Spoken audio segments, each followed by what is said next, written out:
Hello dear friends, welcome back to my YouTube channel voice of topic पर, जहां आज के इस वीडियो में हम इक्वेशन सॉल्वेबल फॉर एक्स के कुछ और एग्जांपल्स करने वाले हैं। ठीक है, तो ये थोड़ा सा इम्पोर्टेंट भी है और आ सकता है, मतलब एग्ज़ाम में इम्पोर्टेंट है तो आ सकता है। ये हमारा क्वेश्चन इस तरीके से p इक्वल्स टू 10 कोष्ठक में x minus P upon 1 plus P square. अब ये जो क्वेश्चन है वो p के लिए हल करने योग्य हमें कैसे पता चला? पहली बात तो इसमें y नहीं है, तो ये ज़रूर x के लिए, सॉरी p बोल दिया क्या मैंने, सॉरी x के लिए हल करने योग्य है। तो फिर से बोल देती हूँ। चलो, ये जो हमारा क्वेश्चन है वो x के लिए हल करने योग्य है, ये हमें कैसे पता चलेगा? तो पहली बात तो इसमें y नहीं है ना। मैंने आपको बताया था, ये देखो कि कोई भी इक्वेशन x के लिए कब सॉल्व करने योग्य होगी, हमें कैसे पता चलेगा? तो या तो उसमें y ना हो या उसमें x एक सिंगल पावर के रूप में दिया हुआ हो। तो इसमें पहली बात तो इसमें y नहीं है। और दूसरा, अगर आप इसे गौर से देखो तो आप देख सकते हो इसमें सिर्फ एक ही x है ना। सिर्फ जब पूरी इक्वेशन में x जो होगा वो एक ही होगा तो वो हमारी इक्वेशन x के लिए हल करने योग्य होगी। तो चलो पहले हम इसको सिंप्लीफाई करते हैं। आपको पता है, पहले हम इसको इस तरीके से सिंप्लीफाई करते हैं कि कुछ इस तरीके से बन जाए जहाँ x इक्वल्स में ये सब टर्म आ जाए, है ना, और x अपना अलग चला जाए। तो यहाँ 10 है, 10 जब इधर आएगा तो वो 10 इन्वर्स हो जाएगा और ये वाली टर्म एज इट इज़। अब यहाँ हमें x के बराबर में चाहिए तो इसको इधर भेज दो, ये माइनस में है, इधर आके प्लस में हो जाएगा। तो x equals to 10 inverse plus 10 inverse p plus p upon 1 plus P square. तो आप देख सकते हो ये p के पदों में द्विघात समीकरण तो किसी भी हालत में नहीं बनेगी, है ना। तो चलो, ये अब इस इक्वेशन को, ये जो इक्वेशन हमें यहाँ दी हुई है इसको हम कुछ इस तरीके से लिख सकते हैं। अब हम इसका y के सापेक्ष अवकलन करेंगे। मैंने यहाँ गलती से x लिख दिया क्योंकि आपको पता है दी गई इक्वेशन x के लिए हल करने योग्य है, तो अब हम इसका y के सापेक्ष अवकलन करेंगे। तो differentiate with respect to y, x का करेंगे तो dx upon D Y, ten inverse p का अवकलन हम y के सापेक्ष करेंगे। तो देखो, टेन इनवर्स का अवकलन तो टेन इनवर्स p का अवकलन होगा y के सापेक्ष 1 अपॉन पी स्क्वायर, और p का अवकलन y के सापेक्ष होगा dp अपॉन डी वाई। इसका अवकलन हो गया। अब हमें करना है इसका अवकलन। आप देख सकते हो ये हमें अंश बट्टा हर में दी हुई है, यानी u अपॉन वी में हमें इक्वेशन दी गई है, इसका हमें अवकलन करना है। तो इसका जब हम अवकलन करेंगे तो हर का तो स्क्वायर हो जाएगा, नीचे वाले का स्क्वायर तो 1 प्लस पी का होल स्क्वायर, हर का स्क्वायर, ऊपर क्या होगा, ऊपर हर गुणा अंश का अवकलन, अंश p है, p का अवकलन माइनस अंश गुणा, अंश कितना है p, अंश गुणा डॉट यानी p, हर का अवकलन, हर क्या है 1 प्लस पी स्क्वायर, तो 1 का अवकलन 0, पी स्क्वायर का 2p, तो पी स्क्वायर का 2p। अब बचा p, है ना, बचा p का अवकलन y के सापेक्ष dp अपॉन डी वाई। तो इस तरीके से इतना तो आपको आता ही होगा कि u अपॉन v का अवकलन हम कैसे करेंगे। तो हर का स्क्वायर ऊपर हर गुणा अंश का अवकलन माइनस अंश गुणा हर का अवकलन। तो इस तरीके से हमने किया है। अब देखो, अब हम यहाँ dx अपॉन डी वाई को 1 अपॉन पी लिख सकते हैं, है ना, लिख सकते हैं ना। आप जानते ही हो D Y upon D X जो है उसको हम p लिख सकते हैं। तो dx अपॉन डी वाई इसका ही उल्टा होगा, तो इसको हम 1 अपॉन पी लिख सकते हैं। तो इसे हमने 1 अपॉन पी लिख दिया, बराबर ये वाली टर्म एज इट इज़। ये जो ऊपर हमें यहाँ पे भी dp अपॉन डी वाई है, यहाँ पे भी dp अपॉन डी वाई है, तो इसको हम कॉमन ले लेंगे तो ये होगा dp अपॉन डी वाई। यहाँ बचेगा 1 plus P square minus 2p square, तो 1 plus P square minus 2p square upon ये वाली टर्म एज इट इज़, ये वाली ऐसी की ऐसी। अब हम यहाँ पे क्या करेंगे, तो देखो P square minus 2p square क्या होगा, माइनस पी स्क्वायर होगा। तो यहाँ होगा, यहाँ ऊपर बचेगा 1 माइनस पी स्क्वायर अपॉन ये वाली टर्म एज इट इज़, ये ऐसे का ऐसा, ये ऐसे का ऐसा। तो देखो 1 upon P 1 upon P, 1 plus P square dp upon D Y, ये ऐसा का ऐसा। यहाँ जब हम गुणा घटाएंगे P square minus 2p square तो यहाँ बचेगा 1 minus P square upon 1 plus P square का होल स्क्वायर, ऐसा का ऐसा dp अपॉन डी वाई। अब 1 अपॉन पी, अब देखो इन दोनों में से हम dp upon D Y common ले सकते हो, तो पहले हमने ये वाली टर्म कॉमन ले ली dp अपॉन डी वाई। अंदर क्या बचा 1 upon 1 plus P square plus ऐसा का ऐसा, ये वाली टर्म ऐसी की ऐसी। ठीक है, अब हम आगे क्या करेंगे, आगे एकदम सिंपल सिंपल स्टेप है, बस करते जाओ आप, जैसा जैसा सिंपल हमें दिया हुआ है ना वैसा वैसा। अब आगे क्या करेंगे, 1/p ऐसा कैसा, ये ऐसा कैसा। इधर हम इन दोनों का एलसीएम लेंगे, यहाँ 1+p² है, इधर भी 1+p² है, लेकिन यहाँ बस उसका होल स्क्वायर है। तो हम इसे यहाँ इसका एलसीएम ले लेंगे, क्योंकि इन दोनों का एलसीएम ये होगा, तो इसे यहाँ रख लेंगे। तो ये इस यहाँ 1+p² की पावर 1 है, यहाँ पावर 2 है, तो एलसीएम में पावर 2 आएगी। इसका भाग जब यहाँ देंगे तो 1+p² ही बचेगा सिर्फ, और इसको जब 1 से गुणा करेंगे तो 1+p² बचेगा, प्लस ये प्लस एज इट इज़। इसका भाग जब इसमें देंगे तो एक बार जाएगा, और एक को ऊपर वाली से गुणा करेंगे तो ये आ जाएगा। अब आप देख सकते हो यहाँ प्लस के p² है, यहाँ माइनस के p² है, कैंसिल हो जाएंगे। बचेगा क्या, 1+1/1+p² as it is, p² का whole square as it is, और ये dp/dy as it is, 1/p as it is. अब आपको पता है आगे हमें क्या करना है, आगे हमें समाकलन करना है। तो समाकलन के लिए हम इसे कुछ इस तरीके से अरेंज करेंगे कि dy की तरफ dy के पद चले जाएं, और dp की तरफ dp के पद चले जाएं। तो यहाँ पे जो dy है भाग में, इसको बराबर की इधर भेज देंगे तो यहाँ पे गुणा में आ जाएगा। यहाँ ये जो भाग में इसको इधर भेज देंगे तो यहाँ इस तरीके से ये गुणा में आ जाएगा। p dp, ये 2 जो है उसको हमने आगे रख लिया, और नीचे वाली टर्म एज इट इज़। अब आपको पता है यहाँ हमें समाकलन करना है, तो इसका समाकलन करेंगे और इसका समाकलन करेंगे। इसका समाकलन करने के लिए हम जो नीचे वाली टर्म जो हमारी है 1+p² का होल स्क्वायर, उसको हम t मान लेते हैं। तो देखो नीचे वाली इसका समाकलन जब हम सॉल्व करेंगे तब हम क्या करेंगे, तो यहाँ हम 1+p² को t मानेंगे। ध्यान दो यहाँ पे मैंने 1+p² को ही t मानना है, यहाँ ये स्क्वायर मैंने यहाँ नहीं लिखी है। तो मतलब कहने का मतलब ये 1+p² को t मानना है, तो ये हो गया t। यहाँ जो स्क्वायर है वो ऐसा का ऐसा रहेगा, उसको हमने यहाँ t में शामिल नहीं किया। तो चलो अब हम करते हैं differentiate with respect to p। मैंने आपको पहले भी बताया कि बराबर के इधर वाला जो भी दिया हुआ है उसके सापेक्ष हम अवकलन करते हैं ना, कि यहाँ t दिया हुआ है तो t के सापेक्ष, हमें यहाँ p के सापेक्ष अवकलन करना है, क्योंकि हमारा यहाँ पे क्या है, dp है। तो 1 का अवकलन 0, p² का 2p, t का अवकलन p के सापेक्ष क्या होगा, dt/dp। dp को इधर भेज देंगे तो ये 2p dp हो जाएगा, और dt एज इट इज़ आ जाएगा। अब हम इसे ही किस तरीके से लिख सकते हैं, 2p dp जो हमें यहाँ दिया हुआ है उसको तो हम dt लिख सकते हैं, इसको हमने t माना ही था, और ये हो जाएगा t का स्क्वायर। मतलब हम इसको कुछ इस तरीके से लिख सकते हैं, एक बार रफली बता रही हूँ मैं। ये 2p dp जो है उसको तो हम dt रखेंगे। चलो ठीक है, 1+p² को हमने t माना है, तो t क्योंकि यहाँ होल स्क्वायर है तो ये होल स्क्वायर हो जाएगा, और dy इधर एज इट इज़ है। तो देखो dy मैंने यहाँ ऐसा का ऐसा लिखा है समाकलन में, इसको मैंने dt लिखा ही था, और इस नीचे वाले को t²। अब dy का समाकलन तो होगा y, 1/t² का समाकलन हम इस तरीके से देखेंगे। यहाँ जो t² है उसको ऊपर लेके जाएंगे तो t की पावर -2, dt के सापेक्ष हमें समाकलन करना है। तो आप समाकलन का रूल जानते ही हो, t-2, यहाँ जो घात दी हुई है इसमें +1 जोड़ते हैं, सेम ऐसा का ऐसा नीचे लिखते हैं। तो यहाँ कितना बचेगा, ऊपर बचेगा -1, नीचे बचेगा -1, तो इसको हम -1/t लिख सकते हैं ना, दिख रहा है ना साफ, -1/t लिख सकते हैं। तो इसका समाकलन dt/t² का समाकलन होगा -1/t प्लस c कांस्टेंट। अब देखो y इक्वल्स टू क्या है हमारे पास, t तो हमारे क्वेश्चन में था नहीं, t तो हमने मानना है, किसको मानना है, 1+p² को मानना है। क्या माना है, t, तो t की जगह हम रख देंगे 1+p² माइनस ऐसा का ऐसा प्लस c ऐसा का ऐसा। अब देखो मैंने आपको बताया था कि इन क्वेश्चन को सॉल्व करने के लिए हमें यहाँ से p की वैल्यू निकालनी होगी, मतलब समाकलन करने के बाद p का कुछ मान आएगा, वो मान हम अपने क्वेश्चन में रखेंगे, है ना। और क्वेश्चन हमारा क्या है, p इक्वल्स टू 10, ये इस तरीके का हमारा क्वेश्चन है, जिसको हमने सिंप्लीफाई करके इस तरीके से लिखा है। यानी यहाँ हमें p की वो वैल्यू पुट करनी है जो हमने अभी अभी निकाली थी।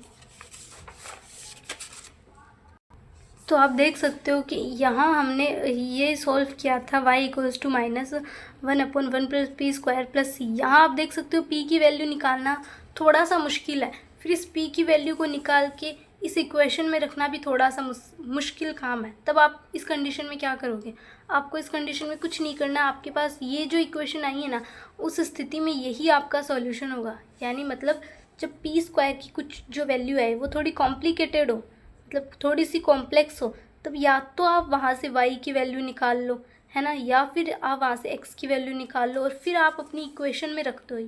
यानी ये जो है, अब यहाँ हम p के अलावा किसी और की वैल्यू तो रख नहीं सकते क्योंकि यहाँ पे y का तो कोई पद ही नहीं है। अब देखो हमारी ये वैल्यू y के पदों में आई है, मतलब y की वैल्यू आई है, ये वैल्यू जो है वो y की है। y तो हमारे इस क्वेश्चन में है ही नहीं, ये देखो यहाँ y है ही नहीं, तो अब हम y की वैल्यू रख नहीं सकते क्योंकि p की वैल्यू थोड़ी कॉम्प्लिकेटेड होगी। तो आप इस क्वेश्चन को यहाँ तक भी छोड़ सकते हो। उस कंडीशन में भी आपका जो क्वेश्चन होगा ना वो करेक्ट होगा, यानी सही ही होगा। एग्जामिनर आपके बिल्कुल नंबर नहीं काटेगा, इतना भी आप कर देते हो तो वो सही होगा। तो चलो क्वेश्चन को फिर से देखते हैं। ये अपन का क्वेश्चन था। इस क्वेश्चन को हमने इस तरीके से लिखा, क्योंकि ये x के लिए हल करने योग्य है तो हम इसका y के सापेक्ष अवकलन करेंगे। इस तरीके से हम इसका y के सापेक्ष अवकलन कर देंगे और फिर इस तरीके से इसको हम धीरे धीरे स्टेप बाय स्टेप सॉल्व करते जाएंगे। लास्ट में हम समाकलन करेंगे। समाकलन करने के बाद हमारे पास क्या आएगा, समाकलन करने के बाद हमारे पास एक इक्वेशन आएगी जहाँ से हमें p का मान उठा के उसी क्वेश्चन में रखना होगा। लेकिन यहाँ p की वैल्यू थोड़ी सी कॉम्प्लिकेटेड होगी तो आप यहाँ तक भी छोड़ सकते हो, वो क्वेश्चन आपका सही होगा। तो चलो अब हम करते हैं अगला क्वेश्चन। तो ये है हमारा अगला क्वेश्चन, जो कि सारथी का 50वां क्वेश्चन है, इसलिए मैंने 50 लिखा है। और ये है इम्पोर्टेंट, है ना, क्योंकि सारथी का है तो इम्पोर्टेंट हो सकता है क्या, है ही है। तो ये हमारा क्वेश्चन है कुछ इस तरीके से, p³ - 4xy p + 8y² = 0। अब पहले तो ये बताओ, ये इक्वेशन जो है हमारी वो p के लिए हल करने योग्य है, y के लिए है या x के लिए। तो चलो p के लिए तो नहीं है क्योंकि यहाँ p³ है, यहाँ p है। अगर यहाँ p² होता तब तो ये p के पदों में द्विघात समीकरण हो जाती और ये सोल्व हो सकता था, लेकिन ये p के लिए तो नहीं है। अब देखते हैं x के लिए है या y के लिए। तब आप देख सकते हो यहाँ y² है, यहाँ सिंगल y है, ये y के लिए भी हल करने योग्य नहीं है क्योंकि हमारी कंडीशन क्या थी, हमारी कंडीशन थी कि वो y के लिए तभी हल करने योग्य होगी जब पूरी इक्वेशन में हमें एक ही y दिया हुआ होगा और उसकी भी पावर सिर्फ एक होगी। यहाँ पे 2y है और यहाँ पावर 1 है और यहाँ पावर 2 है। अगर ये y² नहीं होता या यहाँ सिंगल केवल 8 होता तब ये y के लिए हल करने योग्य हो सकती थी, लेकिन अब ये y के लिए भी हल करने योग्य नहीं है। तो बचा क्या, x। और वैसे भी आप देख सकते हो पूरी इक्वेशन में x की, यहाँ जो x आ रहा है उसकी पावर कितनी है, 1 है, तब ये x के लिए हल करने योग्य है। तो सबसे पहला स्टेप हम क्या करेंगे, सबसे पहले हम ये फाइंड आउट करेंगे कि जो हमारा दिया हुआ क्वेश्चन है वो x के लिए है, y के लिए या p के लिए हल करने योग्य है। तो पहले तो हम ये पता करेंगे। अब हमें पता है कि ये x के लिए हल करने योग्य है। अब हम क्या करेंगे, अब हम पूरी इक्वेशन को इस तरीके से अरेंज करेंगे कि जहाँ x इक्वल्स में ये आ जाए, यानी x को एक तरफ रखेंगे, पूरी इक्वेशन को एक तरफ। तो यहाँ देखो, यहाँ -4xyp इसको बराबर के इधर भेजेंगे तो वो प्लस में हो जाएगा, p³ + 8y² बच जाएगा। अब क्योंकि हमें x के लिए सॉल्व करना है तो 4yp जो है हमारा उसको हम बट्टा में भेज देंगे। किसके बट्टा में, ये जो थे ना इनके बट्टा में। तो ये देखो आ गए 4yp p³ + 8y²। अब हम इसको अलग अलग लिखते हैं थोड़ा, है ना, सिंप्लीफाई करते हैं। तो 4yp जो है वो इसके भी बट्टा में जाएगा और इसके भी बट्टा में, कुछ इस तरीके से। यहाँ p³ है, यहाँ p है, ये कैंसिल हो जाएगा। यहाँ y² है, यहाँ y है, ये कैंसिल हो जाएगा। तो इस तरीके से बचेगा x = p² 4y + 2y/p। अब ये हो गई हमारी इक्वेशन 1। क्वेश्चन हमारा ये था, इसको हमने इस तरीके से सिंप्लीफाई किया है। क्यों किया है सिंप्लीफाई, भाई इसीलिए किया है ताकि हमारा क्वेश्चन जो वो ईज़िली सॉल्व हो जाए, हमें थोड़ी सी इसमें क्या है कॉम्प्लिकेशंस देखने के लिए ना मिले हमें। तो ये x इक्वल्स में आ गया। अब differentiate with respect to y। अब हम इसका y के सापेक्ष है वो अवकलन करेंगे। तो x का y के सापेक्ष, क्योंकि ये जो हमारी इक्वेशन है वो x के लिए हल करने होगी, तब हम इसका y के सापेक्ष अवकलन करेंगे।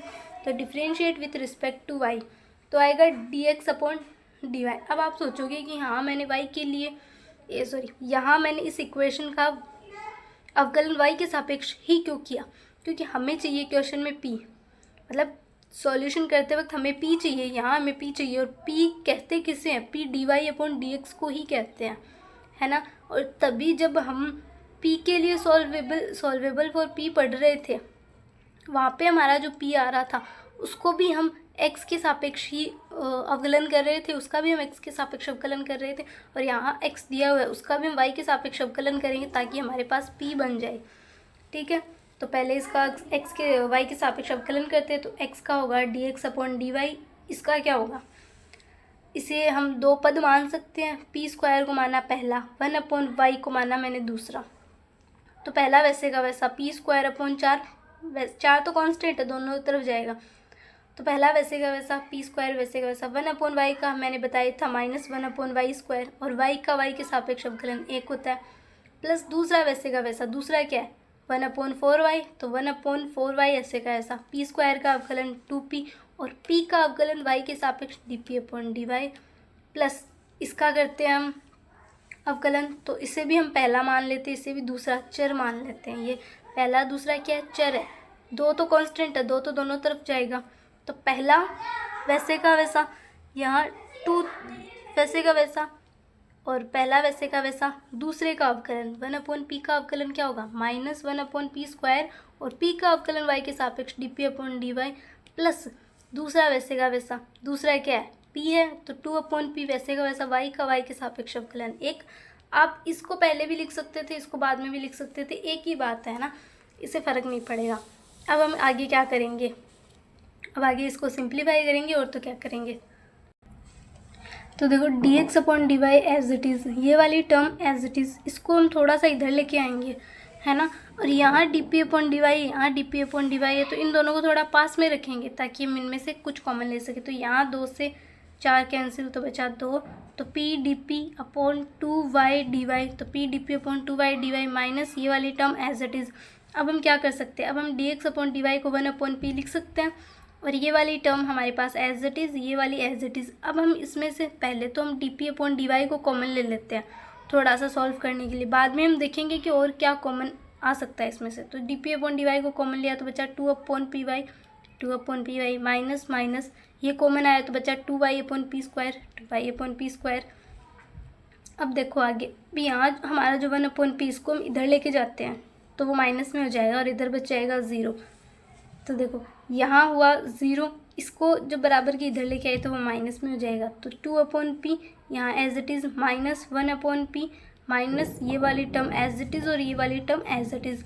अब आगे क्या करेंगे, हम आगे इसको सॉल्व करेंगे।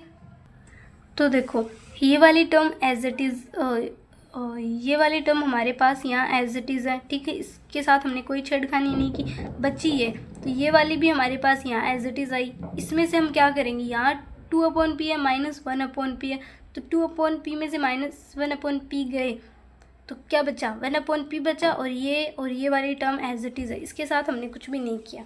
अब आगे क्या कर सकते हैं आपको भी पता है। और यहाँ हम क्या करेंगे, उसको ऐसे का ऐसा नहीं उतारेंगे, क्या करेंगे यहाँ पे हम माइनस कॉमन लेंगे, माइनस बाहर निकालेंगे। तो इन दोनों में से जब माइनस बाहर निकालेंगे तो ये वाली टर्म प्लस की बन जाएगी कुछ इस तरीके से, ये वाली टर्म माइनस की बन जाएगी कुछ इस तरीके से, और ये ऐसे का ऐसा। तो देखो अब हम आगे क्या करेंगे, ये ऐसा का ऐसा, ये माइनस कॉमन लिया, फिर ये बच गया। अब आगे क्या करेंगे, आगे आपको पता ही है क्या करेंगे, है ना, आप भी खुद भी कर सकते हो। अब यहाँ से हम कुछ और कॉमन लेंगे।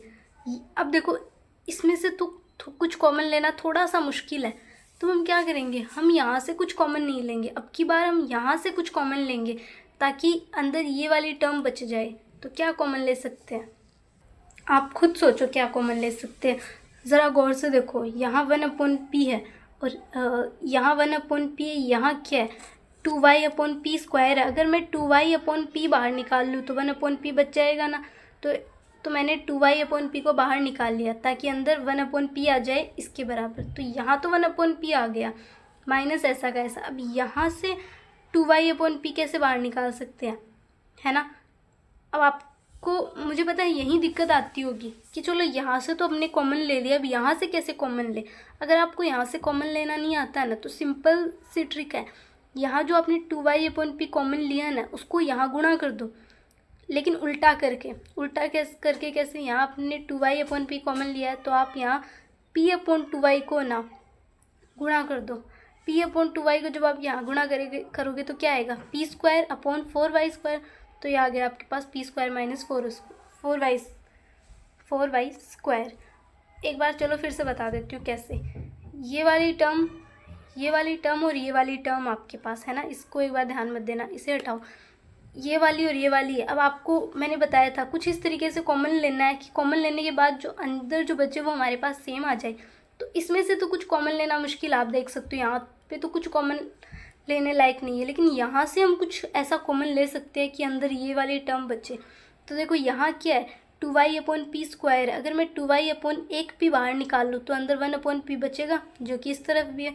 तो मैं एक काम करती हूँ, 2y/p को बाहर निकाल ले। तो ये लो, मैंने 2y/p को बाहर निकाल लिया, तो यहाँ पे तो 1/p बच गया। अब यहाँ क्या बचेगा, है ना, इधर क्या बचेगा, आप खुद सोचो, आपको नहीं पता कि क्या बचेगा। तो एक सिंपल सी ट्रिक है, आपने यहाँ जो कॉमन लिया है उसको ऊपर वाले में उल्टा करके गुणा कर दो। यहाँ जो आपने 2y/p कॉमन लिया है उसको यहाँ p/2y के रूप पे इस वाली टर्म से गुणा कर दो। पूरी से नहीं करना है, देखो गलती हो जाएगी, सिर्फ इससे गुणा कर दो। इससे जब गुणा करोगे तो p²/4y² बचेगा। ये लो, p²/4y²। झंझट भी नहीं हुई कि क्या इसमें से कॉमन जब 2y/p लेंगे तो क्या बचेगा, कुछ नहीं बचेगा। ये वाली ट्रिक आजमाओ। अब देखो ये अंदर और ये अंदर दोनों सेम आ रहे हैं, तो इसको हम अलग से लिख लेंगे। यहाँ क्या आएगा, यहाँ देखो एक कॉमन आ रहा है ना, इसमें से एक, इसको हम इस तरीके से लिख सकते हैं। तो यहाँ बचेगा 1 माइनस ये वाली टर्म, तो 1 माइनस 2y/p dp/dy।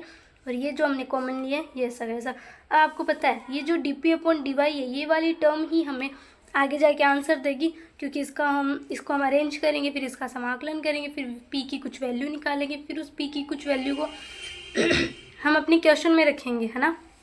ये वाली टर्म हमें कुछ काम में नहीं आएगी, तो हम फिर से लिखते हैं, here we discard the factor 1/p minus p²/4y²। यहाँ हम इस फैक्टर को डिस्कार्ड कर देते हैं, यानी हटा देते हैं। तो बची ये वाला फैक्टर बराबर में 0, इधर माइनस है, बराबर के इधर जाके प्लस हो जाएगा।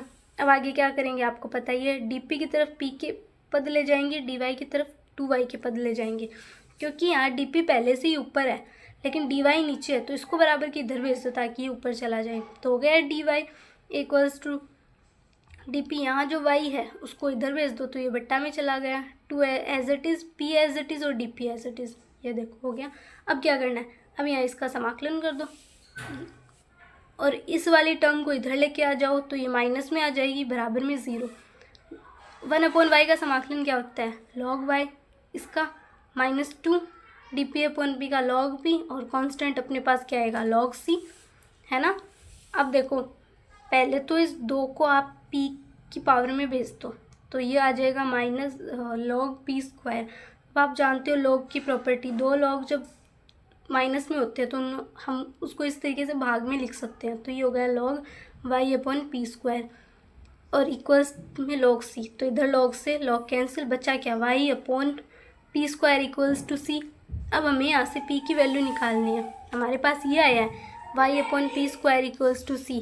यहाँ से हमें p की वैल्यू निकालनी है, तो पहले तो हम p² करेंगे, तो p को यहाँ गुणा करेंगे तो y इक्वल्स टू cp² होगा, फिर c को इधर भेज देंगे तो y/c हो जाएगा और p²। मतलब इतना तो आप कर ही सकते हो, p की वैल्यू निकाल सकते हो इस समीकरण से। ये लो p की वैल्यू आ गई √y/c। अब इस p की जो वैल्यू आई है हमारे पास, इसको आप क्वेश्चन में रख दो। और क्वेश्चन क्या था हमारे पास, क्वेश्चन ये वाला क्वेश्चन था हमारे पास। और देखो इसको जब हमने आगे सॉल्व किया तो x की इस तरीके से कोई इक्वेशन आ गई, तो आप इसमें भी रख सकते हो, चाहो तो इसमें भी रख सकते हो, लेकिन मैं यहाँ इसमें रख देती हूँ और आपको भी इसी में रखना है। x इक्वल्स टू ये जो दिया हुआ है वहाँ p जो जहाँ आ रहा है वहाँ y/√y/c रख दो। तो ये लो मैंने रख दिया है कुछ इस तरीके से, देख सकते हो आप। अब यहाँ y से y कैंसिल कर दो, यहाँ y से y कैंसिल हो जाएगा। जब आप रखोगे ना p का मान उस समीकरण 1 में, तो ये यही आएगा, है ना। अब यहाँ नीचे क्या बचा, 1/4c प्लस 2c बच गया, x बराबर में है ये। यहाँ हम इसका एलसीएम लेंगे तो ऊपर आएगा 1 + 8c²। 4c को इधर भेज दो, वो गुणा में हो जाएगा, 4xc बराबर में 1 + 8c² बच जाएगा। तो यही क्या है, यही हमारे दिए गए समीकरण का अभिष्ट हल है, यानी यही हमारे क्वेश्चन का आंसर है। मुझे उम्मीद है कि आपको क्वेश्चन समझ में आया होगा, अगर नहीं आया तो एक बार चलो फिर से देख लेते हैं। ये हमारा 50वां क्वेश्चन है, सारथी का 50वां है, कुछ इस तरीके से, और ये x के लिए हल करने योग्य है। तो पहले हम इसको इस तरीके से लिख लेते हैं सिंप्लीफाई करके। इस तरीके से। अब हम यहाँ इसका y के सापेक्ष अवकलन कर देंगे। y के सापेक्ष हम अवकलन करने के बाद इस तरीके से हम इसको सॉल्व करेंगे, ऐसे स्टेप बाय स्टेप एकदम कहते हैं ना मारवाड़ी में पापा पापा चलो, है ना, धीरे धीरे। तो इसको हम इस तरीके से स्टेप बाय स्टेप सॉल्व करेंगे। ये देखो इस तरीके से इसको सॉल्व करने के बाद हमारे पास ऐसे दो गुणनखंड बनेंगे। तो इसको तो नेगलेक्ट कर दो, यानी हटा दो इसको, तो बची ये वाली। इसको लेके आगे चलो, इसको लेके आप इस तरीके से जब सिंप्लीफाई करोगे तो यहाँ समाकलन होगा। समाकलन के बाद ये लॉग में समाकलन सॉल्व होगा। यहाँ आप देख सकते हो पी की कुछ वैल्यू आएगी, ये पी की कुछ वैल्यू आ गई। इस पी की वैल्यू को समीकरण 1 में रख दो, जो अपना जो क्वेश्चन था ना उसमें रख दो। और इस तरीके से रखने के बाद आपके पास लास्ट में एक इक्वेशन बनेगी, वही हमारा सॉल्यूशन होगा और फाइनल आंसर होगा। अब हम करते हैं अगला क्वेश्चन। ये है हमारा अगला क्वेश्चन, ये रहा x² + p² x = yp। अब बताओ ये x के लिए हल करने योग्य है या y के लिए? आप देख सकते हो यहाँ x² है, यहाँ x अलग से है, तो ये x के लिए तो हल करने योग्य होगा नहीं, है ना, क्योंकि x के लिए हल करने योग्य तभी होता है जब x की जो पावर होती है वो 1 हो। तो ये x के लिए हल करने योग्य नहीं है। तो और y की एक टर्म आ ही रही है, पूरी इक्वेशन में y सिर्फ एक आ रहा है, तो ये y के लिए हल करने योग्य है। y के लिए हल करने योग्य है, तब हम इसको हिंदी में लिख सकते हैं। दी गई अवकल समीकरण को निम्न प्रकार लिखने पर, तो ये इसको हम निम्न प्रकार लिख सकते हैं। ये देखो, ये इस पूरी इक्वेशन में p को इधर भेज दो भाग में, ये तो p को भेज दिया, क्योंकि मैंने आपको पहले ही बताया था कि जो भी इक्वेशन हमें दी हुई होगी वो जिसके लिए भी हल करने योग्य होगी उसको एक तरफ लिखेंगे और बाकी टर्म्स को एक तरफ। तो ये y के लिए हल करने योग्य है, तो y को एक तरफ, बाकी पद को एक तरफ लिख देंगे। अब ये p है, ये दोनों के बट्टा में है, तो p को एक बार x² के नीचे रखते हैं, p को एक बार p² x के नीचे रखते हैं, तो p² से p कैंसिल हो जाएगा, तो ऊपर बचेगा px। अब इसका हम x के सापेक्ष अवकलन करते हैं, है ना, differentiate with respect to x। इस तरीके से हम हिंदी लिखेंगे थोड़ी थोड़ी, मतलब इंग्लिश हिंदी जो भी है, थोड़ी सी थ्योरी लिखते जाना है क्वेश्चन में। y का जब हम x के सापेक्ष अवकलन करेंगे तो वो आएगा dy/dx बराबर में। इसका अवकलन करने के लिए इसे दो पद मान लो, ये x² पहला है, p दूसरा है, तो पहले का अवकलन x² का अवकलन 2x, दूसरा वैसे का वैसा, p वैसे का वैसा, प्लस दूसरे का अवकलन और पहला वैसे का वैसा। पहला क्या x² वैसे का वैसा, 1/p का अवकलन क्या होता है -1/p², और p का अवकलन x के सापेक्ष dp/dx, ये हो गया। अब इसका करते हैं पहला और दूसरा, पहला वैसे का वैसा, दूसरे का अवकलन 1 प्लस दूसरा वैसे का वैसा, पहले का अवकलन x के सापेक्ष dp/dx, है ना। इसको इस तरीके से सॉल्व करेंगे। अब देखो, अब हम जानते हैं कि हम इस dy/dx को p लिख सकते हैं, है ना, तो अब हमने इसको p लिख दिया। ये जो टर्म बची है इसको थोड़ा सा सिंप्लीफाई करते हैं, तो p को यहाँ आगे रखते हैं, 2x/p को यहाँ रखते हैं और इन दोनों टर्म को पास पास में रखते हैं, क्योंकि आपको पता है यहाँ से हमें कॉमन लेना है, तो इनको पास पास में रख देते हैं। अब ये जो p है ये बराबर के इधर जाएगा तो माइनस में हो जाएगा, तो ये p पहले से है, ये इधर आया तो माइनस में, और ये वाली टर्म ऐसी की ऐसी। अब ये plus p minus p cancel हो जाएंगे, तो क्या बचेगा? कुछ नहीं बचेगा, यही बचेगा, मतलब कुछ तो कैसे नहीं बचेगा।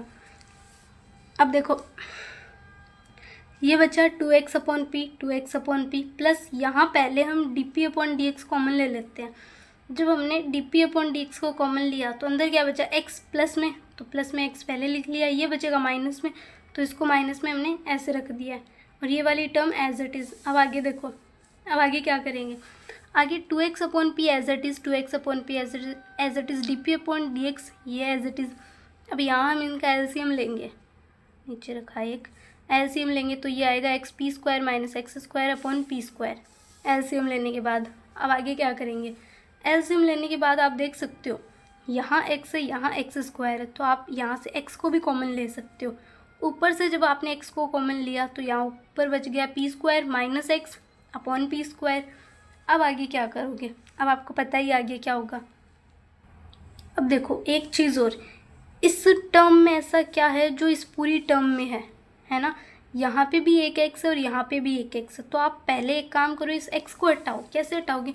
यहाँ से x कॉमन लेंगे तो 2/p बच जाएगा, यहाँ से x कॉमन लेंगे तो ये टर्म बच जाएगी और x बाहर आ जाएगा।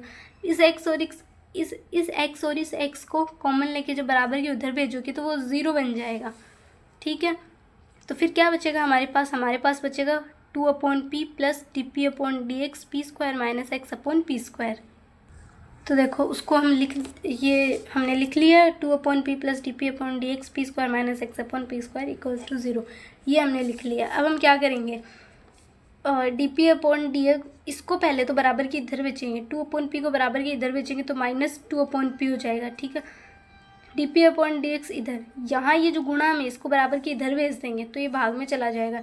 यहाँ जो p² भाग में है ये बराबर के इधर जाके ये देखो गुणा में आ गया। यहाँ जो p² माइनस x गुणा में ये बराबर के इधर आके भाग में आ गया। अब आप देख सकते हो p से p कैंसिल कर दो, ऊपर क्या बचेगा -2p, नीचे क्या बचेगा p² माइनस x, ये इस तरीके से।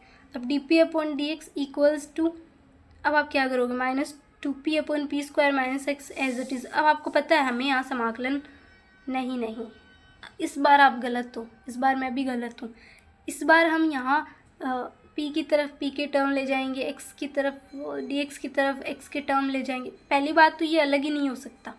ये देखो p की तरफ हम 2p को तो चलो ले जा सकते हैं, है ना, 1/p बना के, लेकिन dx की तरफ हम यहाँ x के पद नहीं ले जा सकते, क्योंकि ये देखो p² माइनस x जो है वो जुड़े हुए हैं, इसको हम अलग नहीं कर सकते, है ना। तब हम यहाँ क्या करेंगे, तो पहले देखो क्या करते हैं, पहले हम इसको उल्टा कर देते हैं। यहाँ dp/dx इसको हम उल्टा करके dx/dp लिखते हैं। ये होगा dx/dp इक्वल्स टू, ये भी उल्टा हो जाएगा तो यहाँ जो p² माइनस x नीचे आ रहा है यहाँ ये ऊपर आ जाएगा p² माइनस x, और ये जो 2p ऊपर है इसको हम 2p माइनस 2p को नीचे रख लेंगे। अब देखो 2p को p के भाग में भेज दो और 2p को x के भाग में भेज दो, तो देखो p² माइनस 2p, माइनस और माइनस क्या हो जाएगा प्लस, ये प्लस x/2p, यानी किया क्या है मैंने इस 2p को ना p² के भी भाग में भेजा है और माइनस x के भाग में भी भेजा है, कुछ इस तरीके से। अब आप देखो हमने अलग अलग तो कर लिया, लेकिन अभी भी हम dx की तरफ x के पद नहीं ले जा सकते, क्योंकि यहाँ p उससे जुड़ा हुआ है ना, और ना ही हम dp की तरफ p के पद ले जा सकते हैं। तो अब हम यहाँ सीधा समाकलन नहीं कर सकते, तो हमें काम में लेना होगा, और वो क्या है, वो है रैखिक अवकल समीकरण। अब आप सोचोगे रैखिक अवकल समीकरण क्या होता है, तो देखो रैखिक अवकल समीकरण आपने 12th क्लास में भी पढ़ा होगा, अगर नहीं पढ़ा है तो मैं फिर से आपको उसका बेसिक बता देती हूँ। तो देखो ये है हमारी रैखिक अवकल समीकरण, जिसका जो स्टैंडर्ड फॉर्म है, मतलब रैखिक अवकल समीकरण की जो स्टैंडर्ड फॉर्म है वो कुछ इस तरीके से है, जहाँ dy/dx होगा, या dx/dy भी हो सकता है, उल्टा भी हो सकता है, dy/dx भी हो सकता है, या dx/dy भी हो सकता है, लेकिन दोनों में ही कुछ चीज़ें अलग होंगी, वो भी मैं आपको बताऊंगी। तो पहले हम मानते हैं यहाँ dy/dx है plus py equals to q। ये एक हमारी रैखिक अवकल समीकरण जो आपने 12th में पढ़ी होगी, तो एक बार फिर से पढ़ लेते हैं। यहाँ जो dy/dx है प्लस यहाँ जो p है, वो p कोई कांस्टेंट भी हो सकता है और p x पर डिपेंडेंट भी हो सकता है, मतलब p जो है वो x का भी कोई गुणांक हो सकता है या फिर वो कांस्टेंट हो सकता है। अगर वो p कांस्टेंट होगा, यानी इस इक्वेशन में जब यहाँ वाला p कांस्टेंट होगा तो उसको हम अचर गुणांकों वाली रैखिक अवकल समीकरण कहेंगे, अचर गुणांक वाली रैखिक अवकल समीकरण, जो कि आप आगे पढ़ोगे इसी यूनिट में। अगला जो टॉपिक है वो वही है। तो देखो ये dy/dx plus P Y equals to Q X, ये हमारी रैखिक अवकल समीकरण की स्टैंडर्ड फॉर्म है। यहाँ जो q है, आप ये मत सोचना कि x q से गुणा में है, नहीं, यहाँ जो q है ना वो x के पदों में है, और यहाँ जो p है ना वो भी x के पदों में है, तभी तो हम इस पूरी इक्वेशन का x के सापेक्ष अवकलन कर रहे हैं। अगर मान लो यहाँ जो q है वो 18 है ना, मतलब 18 मतलब कांस्टेंट है, p के पदों में नहीं है, यहाँ 18 नहीं है, तब हम इस पूरी इक्वेशन का जब अवकलन करते हैं तो ये तो 0 हो जाएगा, फिर यहाँ 18x आएगा, ना कि सिंगल 18, मतलब यहाँ जो भी q होगा वो x के पदों में होगा। तो इस रैखिक अवकल समीकरण को हम हल किस तरीके से करेंगे, आपने ये तो बता दिया, मतलब मैंने ये तो बता दिया कि रैखिक अवकल समीकरण होती क्या है। रैखिक अवकल समीकरण ये होती है dy/dx plus P Y equals to Q. यहाँ जो p होता है वो भी x के पदों में होता है, और ये जो q होता है वो भी x के पदों में होता है। एग्जाम्पल ही बता दो, एक काम करो, ये समझ में नहीं आता। तो देखो एग्जाम्पल देखते हैं। एग्जाम्पल ये मानो dy/dx प्लस यहाँ जो p है, p की जगह मैं ले लेती हूँ x² ले लेती हूँ, चलो y है वो एज इट इज़, बराबर जो qx है वो मैंने बताया x के पदों में है, तो आप इसको x⁴ मान लो, ठीक है। तो ये जो आपकी है ना, वही आपकी रैखिक अवकल समीकरण है। यहाँ 4 भी मान लेते हैं, चलो 4x⁴ ये आपकी रैखिक अवकल समीकरण है। अब आप पहचानोगे कैसे कि दी हुई इक्वेशन रैखिक अवकल समीकरण है या नहीं? तो उसको पहचानने की एक ट्रिक है, वो क्या है, यहाँ आपको dy/dx या dx/dy दिया हुआ होगा, और यहाँ पे आपको क्या दिया हुआ होगा, या ऊपर जो भी होगा ना, जैसे ऊपर y है, इधर वही गुणा में होगा, यानी यहाँ अगर यहाँ y है तो यहाँ भी क्या होगा, y होगा, और वो x² या किसी भी पद के साथ, जैसे किसी भी पद के साथ गुणा में होगा, जिसको हम p मान लेते हैं, और यहाँ y होगा, और यहाँ जो भी पद होगा ना उसमें y नहीं होगा, तो यहाँ y है क्या, नहीं है। तो इस तरीके से आप पहचानोगे कि दी हुई इक्वेशन रैखिक अवकल समीकरण है या नहीं। अब उसको सॉल्व कैसे करेंगे, उसको सॉल्व करने का फॉर्मूला होता है, वो कुछ ये है, वो फॉर्मूला है IF × x = IF × QX dx + c। अब आप सोच रहे होगे ये क्या है, अरे ये बहुत सरल है, एक बार फिर से देखो। IF हम निकालेंगे, किस तरीके से निकलता है, IF गुणा x। अब x गुणा में क्यों, आप इतना ध्यान में रखो कि ये जो QX है, ये जो Q है वो x के पदों में है, तो यहाँ हम x से गुणा करेंगे। अगर ये y के पदों में होता, यानी ये उल्टा होता, अगर ये dx/dy होता तो यहाँ हम y से गुणा कर दे। अभी ये क्या है, dy/dx, यानी इसका हम x के सापेक्ष अवकलन कर रहे हैं, जिसके भी सापेक्ष अवकलन करेंगे नहीं, यहाँ उसको उससे गुणा करेंगे। फिर समाकलन आपको करना ही है। किसका समाकलन करना है आपको IVF को QX से गुणा करना है, यानी ये जो IVF निकालेंगे उसको QX से गुणा करना है और उसका समाकलन करना। और ये समाकलन का चिन्ह आप जानते हो, समाकलन में dx आता है, क्योंकि यहाँ अपनी जो रैखिक अवकल समीकरण है उसका अवकलन dx के सापेक्ष हो रहा है, तो हम समाकलन भी dx के सापेक्ष ही करेंगे। और प्लस c आप जानते हो कांस्टेंट होता है। अब रही बात IF की, कि IF कैसे निकालते, तो IF निकालते e⁻ समाकलन p dx कैसे आए ये भी आपको पता है। अब पूरी इक्वेशन का अवकलन x के सापेक्ष हो रहा है ना, ये dx आ रहा है, तो यहाँ dx है। p आपको पता है ये क्या है, ये रहा अपन का p। आप इस इक्वेशन में p क्या है, इस इक्वेशन में x² है अपना p, और उसका x के सापेक्ष अवकलन करना और उसको e की पावर में करना है। बहुत ही सरल है, जब आप इस क्वेश्चन में देखोगे ना तब आपको समझ में आएगा। अब ये देखो, अब हमारे पास ये वाली इक्वेशन आ रही है, dx/dp - x/2p = -p/2। ये वाली अपनी जो इक्वेशन आई थी, इधर ये जो है x/2p, इसको मैं बराबर के इधर लेके गई, वो माइनस में हो गई। इस वाली टर्म को मैं यहाँ लेके आ गई, यहाँ p² है, यहाँ p कैंसिल होके p बच गया, तो -p/2। अब आपको कैसे पता कि भाई ये रैखिक अवकल समीकरण है, तो ध्यान दो, मैंने अभी आपको बताया कि रैखिक अवकल समीकरण कुछ इस तरीके से होती है, जहाँ dx/dy या dy/dx आता है। मेरा यहाँ क्या आ रहा है, dx/dp आ रहा है। देखो समझो, यहाँ मेरा dx/dp आ रहा है, तो ये रैखिक अवकल समीकरण है या नहीं। तो देखो यहाँ क्या बताया मैंने, dy/dx, ऊपर जो y आएगा, ऊपर जो भी आएगा वो यहाँ गुणा में दिया हुआ होगा। यहाँ ऊपर मेरा क्या आ रहा है, x है, यानी यहाँ x गुणा में होना चाहिए, और उस x की गुणा में जो भी होगा उसको हम p मानेंगे। बराबर में मेरा q आना चाहिए, और वो q p के पदों में आना चाहिए, क्योंकि यहाँ क्या है, p है, नीचे p है। आप देख सकते हो यहाँ मेरा x है, यानी इसका ये जो अवकल समीकरण है वो x, उसका x के सापेक्ष अवकलन हो रहा है, तो यहाँ पे भी x आएगा। तो उसी तरीके से ये जो मेरी रैखिक अवकल समीकरण दी हुई है, इसका p के सापेक्ष अवकलन हो रहा है, तो यहाँ पे भी p आएगा। तो देखो ये और ये सेम है या नहीं। तो देखो ये इसी इक्वेशन को मैंने यहाँ उतारा है, ये जो इक्वेशन है ना इसी को मैंने यहाँ उतारा ताकि आप समझ सको कि ये रैखिक अवकल समीकरण है या नहीं। तो देखो dx/dp मैंने बताया था, ये dx/dp है। अब यहाँ x के गुणा में जो भी होगा वो p होगा। अब यहाँ x के गुणा में क्या है, x, ये रहा, x के गुणा में क्या है, 1/2p है यहाँ x के गुणा में, तो यही हमारा p है, ठीक है। अब मैंने यहाँ बताया q होगा, जो कि q होगा जो कि p के पदों में होगा, तो आप देख सकते हो यहाँ -p/2 है, ये p का ही तो पद है, यानी p तो आ रहा है, तो आप कह सकते हो कि ये एक रैखिक अवकल समीकरण है जहाँ dx/dp + px = qp। मैंने अपनी तरफ से पूरी कोशिश करी है आपको रैखिक अवकल समीकरण समझाने की। मुझे उम्मीद आपको समझ में आई होगी। अब हम यहाँ क्या करेंगे, अब हम आई एफ निकालेंगे। तो चलो आई एफ निकालते। आई एफ मैंने क्या बताया था, e⁻p, और जिसके भी सापेक्ष आपकी रैखिक अवकलन समीकरण दी हुई है, यहाँ पे नीचे क्या है, dp है, तो यहाँ उस p का हम dp के सापेक्ष अवकलन करेंगे।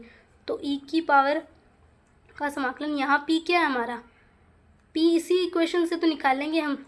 इसकी और इसकी जब तुलना करेंगे तो यहाँ x का गुणांक p है, यहाँ x का गुणांक -1/2p है ना।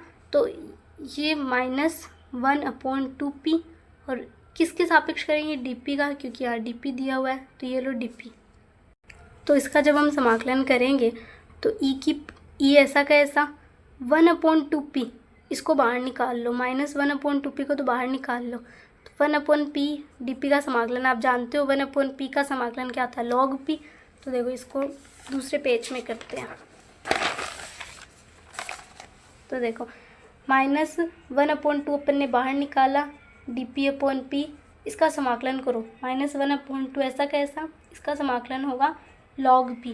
अब देखो -1/2 है तो इसको पावर में भेज दो आप, तो e⁻ log p⁻1/2, और वो भी log माइनस में होगा। तो देखो e पर जब log आ जाए ना, जैसे मान लो e पर log x है, तो आप इसको सीधा x लिखोगे, ठीक है। e पर जब log आ जाए और log के साथ जो भी होगा उसको आप डायरेक्ट लिखोगे। तो यहाँ जो भी आपका दिया हुआ है ना, तो उसको आप डायरेक्ट कैसे लिखोगे, डायरेक्ट आप उसको -p1/2 लिखोगे, यानी इसको आप 1/√p लिख सकते हो, है ना, लिख सकते हो ना। माइनस में है तो नीचे चला जाएगा, और यहाँ ये माइनस यहाँ पे नहीं है, ये माइनस यहाँ पे है, आपने गौर से देखा होगा। आज तो खिचड़ी पक गई भैया, यहाँ आपने गौर से देखा होगा, ये माइनस है ना। फिर इसको जब हमने सॉल्व किया इस तरीके से तो ये माइनस आया, तो -1/2 को हम p की पावर में भेजेंगे तो -1/2 यहाँ आएगा। तो ये e से log कैंसिल हो गया और ये बच्चा क्या बचा, p की पावर -1/2 बची, जिसको आप 1/√p भी लिख सकते हो। तो ये हमारा क्या आया है, IVF आया है, जो कि है 1/√p, ठीक है। ऐसा ही मैंने क्वेश्चन में किया है, देख लो। मैंने आपको पूरे डिटेल में समझाया है कि रैखिक अवकल समीकरण क्या होती है, कैसे पहचानी जाती है, IF कैसे निकालते हैं। और ये देखो मैंने जो रफली आपको समझाया था वही काम मैंने यहाँ फेयर में किया। ये हमारा 1/√p IF आ गया। अब इसको सॉल्व कैसे करेंगे, रैखिक अवकल समीकरण को सॉल्व करने का मैंने आपको सूत्र बताया है, जो कि ये रहा, जहाँ आपको IF को गुणा करना है। किससे गुणा करना है, यहाँ देखो जिसके सापेक्ष अवकलन हो रहा है ना, उससे गुणा करना है। अपनी इस रैखिक अवकल समीकरण में किसके सापेक्ष अवकलन दिया हुआ है, हमें p के सापेक्ष अवकलन दिया हुआ है, यानी इसका जब हम सॉल्यूशन करेंगे तो हम IF गुणा यहाँ p करेंगे बराबर IF गुणा QX करेंगे, Q करेंगे। Q क्या है हमारा, Q बराबर ये उधर दी हुई टर्म है, तो ये हमारी Q है जो कि p के पदों में है, तो Q करेंगे। और यहाँ dx है, लेकिन अब अपनी अवकल समीकरण में यहाँ dp है, तो यहाँ हम dp करेंगे। तो देखो इसको मैं फेयरली लिखती हूँ। तो ये देखो मैंने इसको फेयर में लिखा है, इसका हल होगा IF इंटू। तो देखो मेरे से यहाँ पे थोड़ी सी गलती हो गई है, वो गलती क्या है वो मैं आपको फिर से बताती हूँ। तो वो गलती ये हो गई है कि मैंने आपको बताया था कि ये रैखिक अवकल समीकरण होती है, ठीक है। यहाँ जो y दिया हुआ होता है ना, इसका सॉल्यूशन करते वक्त हम IF को y से गुणा करते हैं, ना कि x से।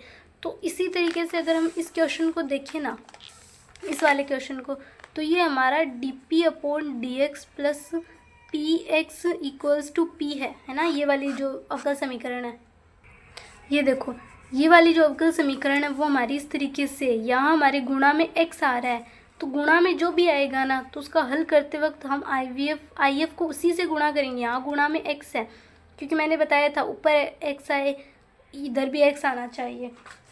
रैखिक अवकल समीकरण मैंने आपको कुछ इस तरीके से ही बताई थी कि dy/dx जब होगा तो ऊपर जब y होगा तो इधर भी y ही होगा, और y के गुणा में जो भी होगा वो p होगा। और p हमारा कहाँ काम आएगा, p हमारा IF निकालने में काम आएगा, जहाँ e का समाकलन p डी यहाँ dx है तो dx होगा, तो ये p यहाँ काम आएगा। p के गुणा में क्या y है, ऊपर जो y होगा ना वही गुणा में होगा। तो आप देख सकते हो हमारी रैखिक अवकल समीकरण में भी यहाँ x है और यहीं यहाँ गुणा में x है, तो इसका जब हम हल करेंगे तो IF के भी गुणा में x आएगा। तो IF गुणा x बराबर समाकलन IF गुणा Q प्लस C। तो IF हमने निकाला ही था 1/√p x बराबर IF हमारा था 1/√p C। Q हमारा क्या था, Q आपको पता ही हमारा -p/2 था। समाकलन हम करेंगे dp के सापेक्ष, तो dp प्लस c हमारा कांस्टेंट चल ही रहा है, ये लो प्लस c हमारा कांस्टेंट चल रहा है। तो x/√p एज इट इज़ बराबर, ये दो बाहर निकालेंगे माइनस बाहर निकालेंगे तो -1/2√p से p कैंसिल करेंगे तो √p बचेगा, dp ऐसा का ऐसा और प्लस, तो -1/2 जब √p का समाकलन करेंगे तो वो होगा p⁴1/2 + 1/1/2 + 1 + c -1/2 ऐसा का सही है, ऐसा का ऐसा। इसको हम करेंगे 1/2 + 1 क्या होता है 3/2, तो p⁴3/2 यहाँ भी 3/2 आएगा है ना, यहाँ भी इसको करेंगे तो 3/2 आएगा, फिर 2 ऊपर चला जाएगा 3 नीचे रह जाएगा कुछ इस तरीके से, फिर 2 से 2 कैंसिल, -1/3 बचेगा, p⁴3/2 बचेगी प्लस x/√p। या फिर अब हम √p को इधर भेज सकते हैं, तो x बराबर यहाँ c से √p को गुणा किया तो √p -1/3 ऐसा कैसा, p⁴3/2 और √p को हम p⁴1/2 भी लिख सकते हैं। तो देखो यहाँ आधार समान है, जब आधार समान होगा तो घातें जुड़ जाएगी, तो 3/2 + 1/2 जब जुड़ेंगे तो ये 4/2 होगा, 4/2 को हम 2 लिख सकते हैं, दिखाई दे रहा होगा आपको। तो 2 लिखेंगे तो ये आ जाएगा p², x ऐसा का ऐसा, c √p ऐसा का ऐसा -1/3 और यहाँ p², ये हो गई हमारी इक्वेशन 2। अब आप जानते हो समीकरण 2 से p का मान निकालना आसान नहीं है, इसलिए x का मान हम समीकरण 1 में रख देते हैं। और समीकरण 1 क्या है, समीकरण 1 हमारा क्वेश्चन है, ये क्वेश्चन इसको हमने इस तरीके से सॉल्व किया है, ये हो गई हमारी समीकरण 1। अब हम यहाँ किसका मान रखेंगे, आप देख सकते हो यहाँ हम x का मान रखेंगे, तो ये हमारी इक्वेशन 1, इसमें ये जो x आया है उसकी जगह हम वैल्यूज़ पुट करेंगे, तो ये होगा हमारा फाइनल आंसर, जहाँ y = 1/p √p -1/3p का होल स्क्वायर प्लस ये वाला, यानी जो हमारा क्वेश्चन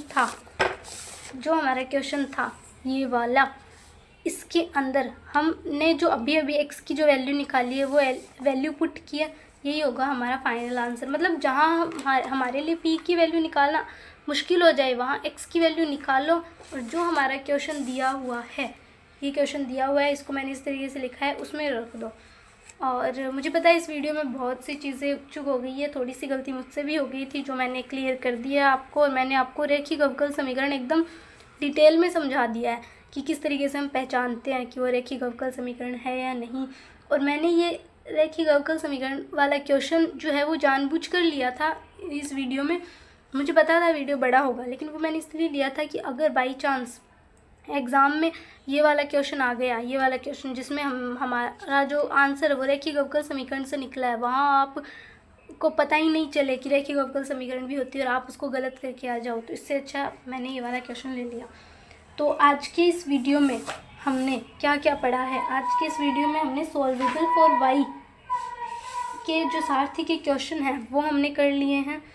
तो मिलते हैं नेक्स्ट क्लास में दूसरे टॉपिक के साथ, क्योंकि हमने फर्स्ट यूनिट का सिलेबस अगर देखा होगा आपने, मैंने आपको फर्स्ट क्लास से बताया था कि यूनिट फर्स्ट का सिलेबस कुछ इस तरीके से, जहाँ हमने उसको पहला, दूसरा और ये तीसरा 3 टॉपिक में डिवाइड किया है। तो पहला टॉपिक तो हमने पूरा पढ़ लिया है, जहाँ हमने ये भी पढ़ लिया है कि ऑर्डर क्या होता है, डिग्री क्या होता है, कैसे ऑर्डर और डिग्री को फाइंड आउट करते हैं, first order but higher degree differential equation किसे कहते हैं, उसका एग्जाम्पल, उसकी स्टैंडर्ड फॉर्म। फिर हमने इक्वेशन सॉल्वेबल फॉर p पढ़ी थी, इक्वेशन सॉल्वेबल फॉर x और इक्वेशन सॉल्वेबल फॉर y करी थी। वहाँ हमने ये भी पहचाना था कि कैसे हमें पता चलेगा कि दी हुई इक्वेशन p के लिए हल करने योग्य है, x के लिए है या y के लिए। फिर हमने p का कंसेप्ट पढ़ा था कि p के लिए अगर कोई अवकल समीकरण हल करने योग्य हमें दी जाती तो हम उसको कैसे सॉल्व करेंगे, उसका क्या कंसेप्ट था, ये भी हमने पढ़ा। फिर हमने x के लिए इक्वेशन को सॉल्व करना देखा, और फिर हमने y के लिए देखा। फिर हमने इनके जितने भी सारथी के क्वेश्चन थे वो सारे सॉल्व कर लिए हैं सारे। तो आप ये मान के चलो एग्ज़ाम के बाहर मैंने जितने क्वेश्चन कराए उनमें से एक भी क्वेश्चन नहीं होगा तो मेरे पढ़ाई हुए पे यकीन करके चलो। तो नेक्स्ट क्लास में हम नेक्स्ट टॉपिक शुरू करेंगे जो कि हमारा क्लोरोस्फॉर्म एंड सिंगुलर सॉल्यूशन है। लेकिन हम नेक्स्ट क्लास में linear differential equation with constant coefficient पढ़ेंगे। क्यों पढ़ेंगे भाई, पहला टॉपिक कर लिया तो दूसरा करना चाहिए, अब हम तीसरा क्यों करेंगे? क्योंकि मेरी बेस्ट फ्रेंड की स्पेशल डिमांड है कि वो पहले ये वाला टॉपिक पढ़ना चाहती है, ना कि ये वाला। तो चलिए भाई, दोस्ती की है तो निभानी तो पड़ेगी। तो उसकी क्या कहते हैं फरमाइश पर मैं पहले तीसरा टॉपिक पढ़ाऊँगी जो कि ये है। तो आगे की क्लास में हम तीसरा टॉपिक पढ़ेंगे जो एग्ज़ाम पॉइंट ऑफ व्यू से काफ़ी ज़्यादा इम्पोर्टेंट है। तो आप मान के चलो ये वाला क्वेश्चन आपको 20 नंबर दिला के जाएगा, पक्का दिला के जाएगा 100%। मेरे से लिख के ले लो चाहे आप। और तो अगली क्लास में हम देखेंगे कि लीनियर डिफरेंशियल इक्वेशन क्या होती है, विद कांस्टेंट कोफिशिएंट क्या होता है। तो लीनियर डिफरेंशियल इक्वेशन तो मैंने आपको अभी समझाई थी क्या होती है ना। विद कांस्टेंट कोफिशिएंट क्या होती है, कैसे हम कॉम्प्लीमेंट्री फंक्शन निकालते, पर्टिकुलर इंटीग्रल पूरा पढ़ेंगे।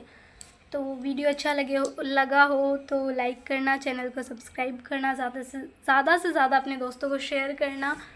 और जो नोट्स की PDF है वो आपको टेलीग्राम चैनल पे मिल जाएंगी जिसकी लिंक डिस्क्रिप्शन बॉक्स में दे दूँगी। मिलते हैं नेक्स्ट वीडियो में।